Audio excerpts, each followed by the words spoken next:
我的台湾朋友，我跟你讲起来，我们美国欧人都知道哈，当警察叫你下车 ，you better get out the goddamn car， 卡紧的啦。But unfortunately, some people in America do not understand this cold hard fact, and the result is a national tragedy that is dividing America. Here we go again. Yesterday, a white woman, an American citizen, was shot by an ICE federal agent, and this incident is causing a huge political storm right now. And once you realize the root cause of this incident, you will be equally pissed, because it all starts with a $9 billion fraud against children. So hold on to your butts and maybe a half a bottle of whiskey, because this episode 事情很大条咯。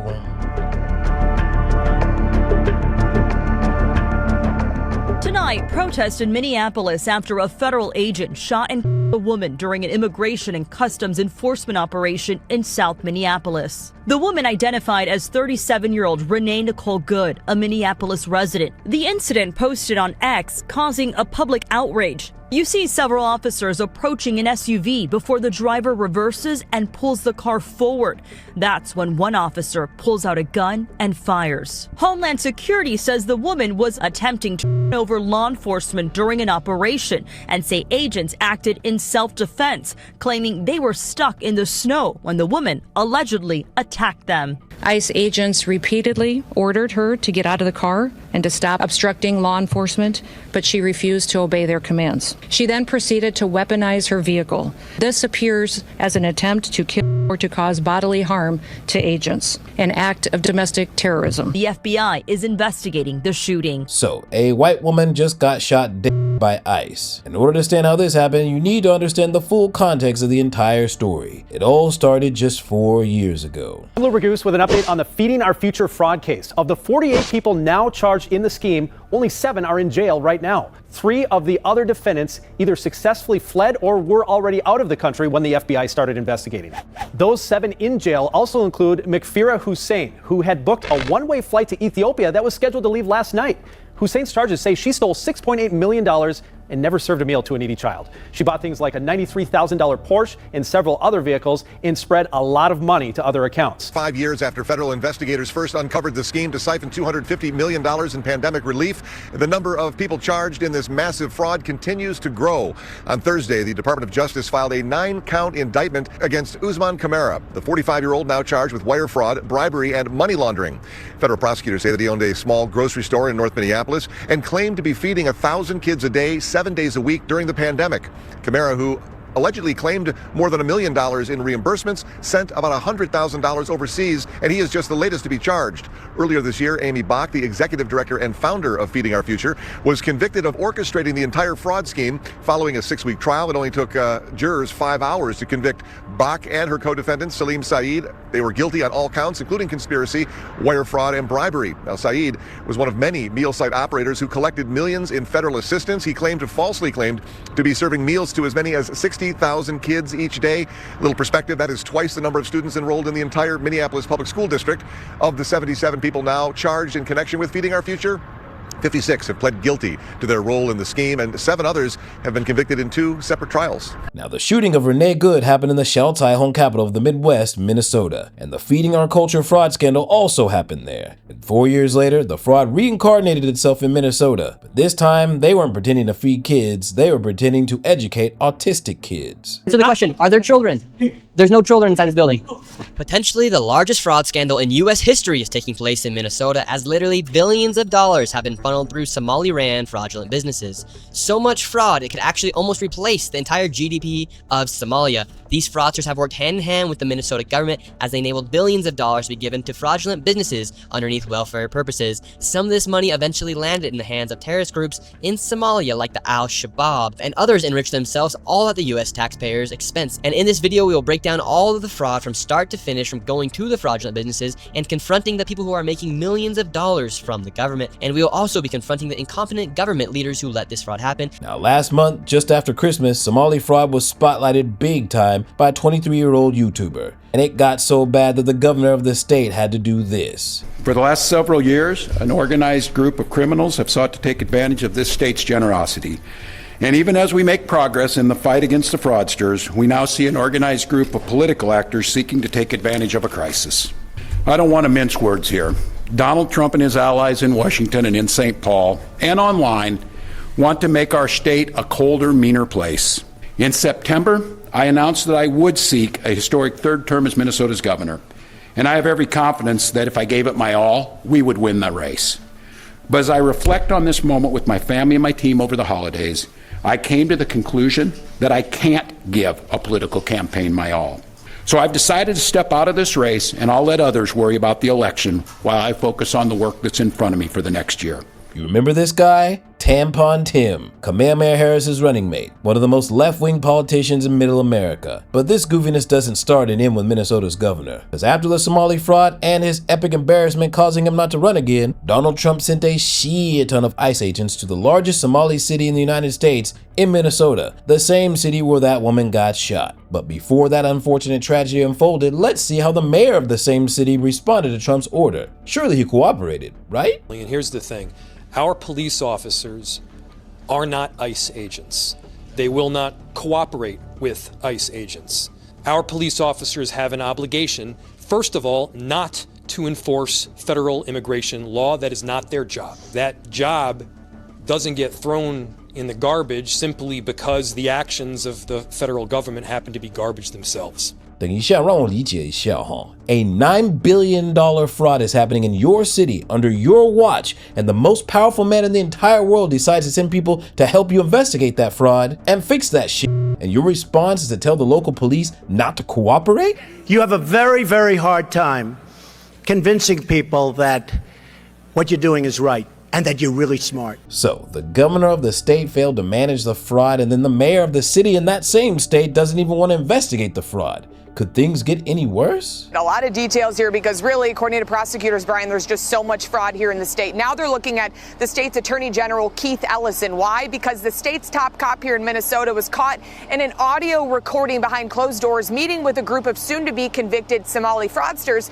They were asking the Attorney General for help to get more funding. Listen to this. The only way we can protect what we have is by inserting ourselves into the political arena, putting our votes where it needs to be, but most importantly, putting our dollars in the right place and supporting candidates that will fight to protect our interests. That's right. You can only protect our interests when we have your back, and you don't have to worry about who's behind you. So 8 hours before the shooting happened, this news dropped. The Attorney General of Minnesota, the guy who actually prosecutes people in court for fraud, is on the phone with the convicted fraudsters. And 8 hours later, one of the supporters of the same Xiaotaihong local government does this. Woke up to some commotion. I heard some whistles going on out front, so I came downstairs to see what was going on. There was a car blocking the 2 lanes of Portland traffic.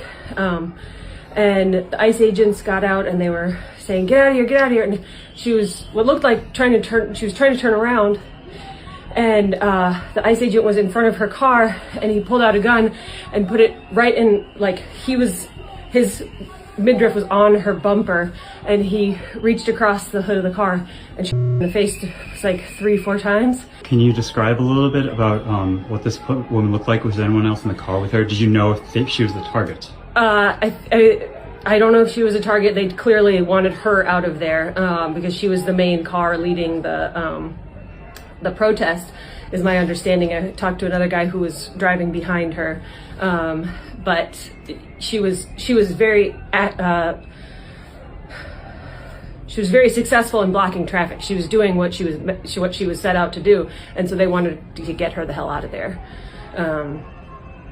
Yeah. So it looked like she was impeding ICE vehicles. Definitely, yeah. Okay. That was her goal. Do you have a read on her demographic? I think she was a white woman. Looked like I didn't see her when she was alive. Just slumped over in the car. It looked like she had dyed short curly hair. Now imagine something like this went down in Taipei, where someone actually used their car to block the police from doing their job, which is to catch criminals. We've all seen countless videos of Xiaotaihong blocking people on the road from going to work in the name of awareness of climate change. But this time, they actually blocked federal officers of the law from catching criminals. I found out it was an observer that got shot. It was an observer that got shot at an ICE raid at the house next door. While Minneapolis Rep. Ilham Umar described her as an illegal observer, a role often used to monitor law enforcement actions. And according to reports and people in the community, this woman is no ordinary civilian, yo. She's what's known as a legal observer. I wonder what their job is. But I do want to offer concrete steps and real actions each of us can take to protect our neighbors and strengthen our community. Support friends and neighbors who are too afraid to leave their homes. Run errands, help shovel snow or mow lawns, walk their children to school or the bus stop. Do whatever you can to help them stay safe. Do not share information about anyone who is fearful of ICE. Connect with pro-democracy groups online. Use secure communication tools. I am asking our community to get trained to engage and to resist, no matter how small the action may seem. Use your privilege. Use your privilege. Use your privilege. Whether it is race, wealth, or social status, to protect those who are being targeted. So, 2 weeks before, in the exact same city where the shooting took place, this so-called legal observer organization was holding meetings in the public school district, instructing people to use their privilege, racial and otherwise, and assist illegal immigrants in evading ICE. That shit just went from left-wing to radical left-wing, yo. Because y'all goofy niggas are aiding and abetting illegal immigrants. This is the type of group that RENEE Good was a part of. They are already trying to spin this as an action of self-defense. Having seen the video of myself, I want to tell everybody directly, that is bullshit. Having them there was only causing more chaos. Having them there was only making a difficult situation even more problematic, and one that, yes, they created themselves. And I have a message for ICE. Get the f*** out of Minneapolis. We do not want you here.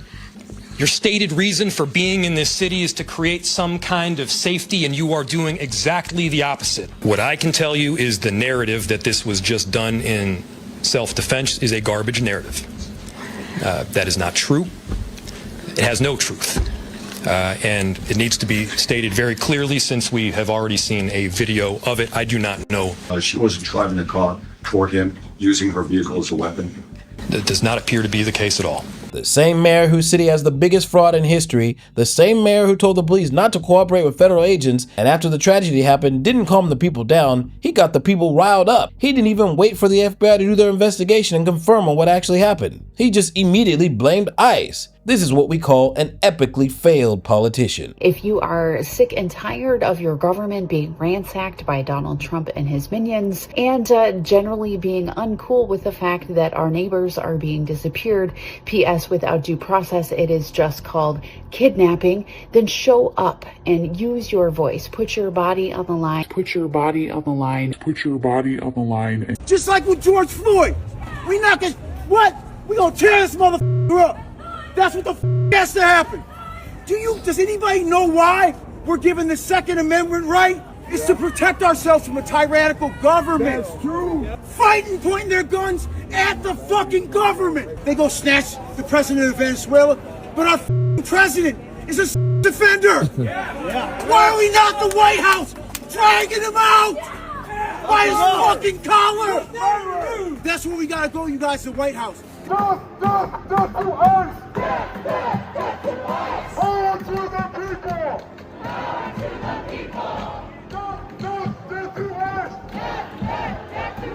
Right now, starting from Minnesota and quickly spreading to other left-wing sanctuary cities, people are actively and publicly calling for the death of ICE and encouraging folks to use their Second Amendment rights to get it done. All because two failed politicians can't keep their shit together. Instead, they ask their supporters, the people whose tax dollars pay their goddamn salary, to go out in the streets and put their bodies on the line to do their job for them. God bless you, and fuck off.